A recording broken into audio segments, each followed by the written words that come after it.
Salam, hər vaxtınız xeyir olsun müəllimlər. Bugünkü mövzumuz çərçivə sənədinə yeni əlavə edilmiş SWOT analizi metodu haqqında olacaq. SWOT analizi 1960-1970-ci illərdə Stanford Universitetində aparılan tədqiqatlar zamanı Albert və onun komandası tərəfindən hazırlanmış bir metoddur. Təbii ki, əvvəllər bu metod böyük şirkətlərin layihələrinin niyə uğurlu və ya uğursuz olduğunu araşdırmaq məqsədi ilə yaradılmış bir metod idi. Yəni hər hansı bir şirkətdə bir layihə irəli sürdükləri zaman o layihədə niyə uğursuz alınır və yaxud da niyə uğurludur, bu layihənin üstünlükləri, zəiflikləri, riskləri, imkanları nələrdir? Bunları qeyd etmək və bunları analiz etmək məqsədi ilə aparılan bir metoddur. Təbii ki, əvvəl biznes üçün nəzərdə tutulsa da, sonradan təhsildə, şəxsi inkişafda geniş şəkildə tətbiq olunmağa başlayıb bu metod. SWOT analizi nədir? SWOT analizi bir mövzuya, hadisəyə, layihəyə, problemə, şəxsə və ya ideyanın mövcud vəziyyətinə 4 tərəfdən, yəni 4 aspektdən yanaşmaq, baxmaq deməkdir. SWOT analizində gəlin ilk olaraq hərflərin mənasından başlayaq. SWOT analizində S hərfi hər hansı bir hadisənin, layihənin, problemin güclü tərəflərini qeyd etməyimizdir. Yəni, nəyi yaxşı bacarırıq. W hərfi isə zəif tərəflərini qeyd etməkdir.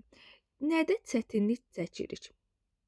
O hərfi imkanlardır. Yəni, hadisənin, mövzunun, layihənin və yaxud da problemdə olan imkanlarımız nələrdir? Yəni, bizə kömək edə bilən fürsətləri qeyd edəcəyik. İmkanlar, fürsətlər, bunlar qeyd olunur.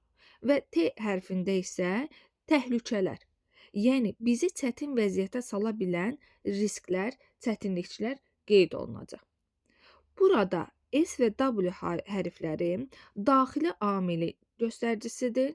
Yəni, güclü tərəflər, zəif tərəflər, bunlar daxili amillərdir, nəzarət etdiyimiz amillərdir.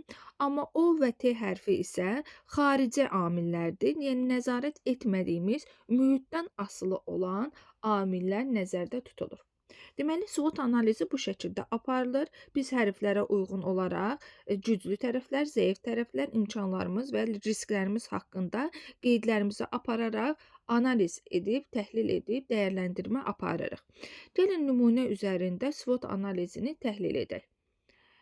Coğrafiya dərsi üçün SWOT analizini mövzu Azərbaycanın coğrafi mövqeyi olacaq və şagirdlərə müəllim tapşırıq verir ki, Azərbaycanın coğrafi mövqeyini SWOT analizi əsasında təhlil edin. Bu zaman biz S hərfində bu mövzuna aid olan güclü tərəfləri qeyd edirik. Baxın, burada da qeyd olunubdur. Güclü tərəflərimiz hansılardır?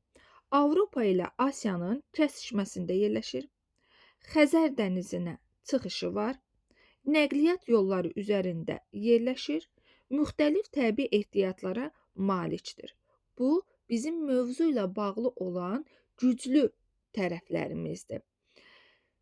W hərfinə zəif tərəflərimizi qeyd edəcəyik mövzu ilə bağlı. Mövzuda bizi zəif tərəflərimiz hansılardır? Dünya okeanına birbaşa çıxışı yoxdur Azərbaycanın. Bəzi bölgələrdə su ehtiyatları məhduddur. Dağlıq relyef nəqliyyatı çətinləşdirir. Bu isə bizim zəif tərəflərimizdir. S və W hərfləri burada daxili amillər oldu. Güclü və zəif tərəfləri biz qeyd etdik. Daha sonra O hərfində biz imkanlarımızı, yəni fürsətlərimizi qeyd edəcəyik mövzu ilə bağlı olan, beynəlxalq ticarət yollarında rolunun artması, logistika və tranzit ölkəyə çevrilmək imkanı, turizmin inkişafı, regional əməkdaşlıq layihələri. Bu isə bizim mövzu ilə bağlı olan imkanlarımız, yəni fürsətlərimizdir. Daha sonra T hərfində risklərimiz haqqında, təhlükələr haqqında yazacağıq mövzuya uyğun olaraq. Geosiyasi gərginliklər, iqlim dəyişmələrinin təsiri, regional rəqabət, təbii ehtiyatların tükənməsi riski. Baxın, biz mövzumuzu SWOT analizi vasitəsilə bu şəkildə təhlil edərək aparırıq. Deməli, təbii ki, biz bunu qruplar şəklində də apara bilərik. Məsələn, şagirdləri 4 qrupa bölərik. Birinci qrup S, ikinci qrup W, üçüncü qrup O, dördüncü qrup isə T olacaq. Hər qrup özünə düşən öhdəliyi yerinə yetirəcək. Yəni S qrupunda olanlar mövzunun güclü tərəflərini və yaxud da biz layihə də verə bilərik müəllimlər. Yəni hər hansı bir layihə də verə bilərik. Həmin layihənin və yaxud da mövzunun güclü tərəflərini yazacaq birinci qrup, ikinci qrup zəif tərəflərini, üçüncü qrup bu layihə ilə və yaxud da mövzu ilə bağlı olan fürsətləri, imkanları qeyd edəcək. Dördüncü qrup isə layihə və yaxud da mövzuya uyğun olan riskləri qeyd edəcək. Daha sonra hər 4 qrupun yazdığı qeydlərə əsasən lövhədə biz bunu cədvəl şəklində, sxem şəklində qurub və başlayacağıq təhlil etməyə, analiz etməyə, dəyərləndirməyə. Baxın, bu şəkildə aparılan bir iş üsuludur. Çox maraqlı bir iş üsuludur və bu iş üsulu şagirdlərdə hansı bacarıqları formalaşdırır? Təbii ki, problem həll etmə, qərar vermə, çünki biz orada riskləri, imkanları qeyd edirik. Qərar vermə, ünsiyyət, qruplarla aparıldığı şəkildə təbii ki, əməkdaşlıq, həmçinin tənqidi düşünmə, dəyərləndirmə və təhlil etmə bacarıqlarını da şagirdlərdə formalaşdıran bir metoddur.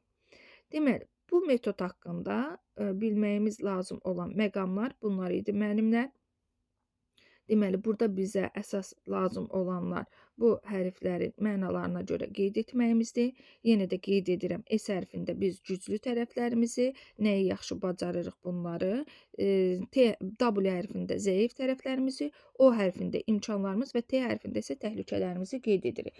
Təbii ki, şəxsi inkişafla bağlı olaraq da bu metoddan istifadə edə bilərik. Məsələn, biz özümüzün üstünlüklərimizi, zəif tərəflərimizi, fürsətlər, işimizlə bağlı olan fürsətlərimizi və yaxud da işimizdə olan riskləri qeyd edərək müəyyən bir analiz apara bilərik. Yəni şəxsi inkişaf üçün də aparılan bir metod kimi də istifadə oluna bilər bu iş üsulu.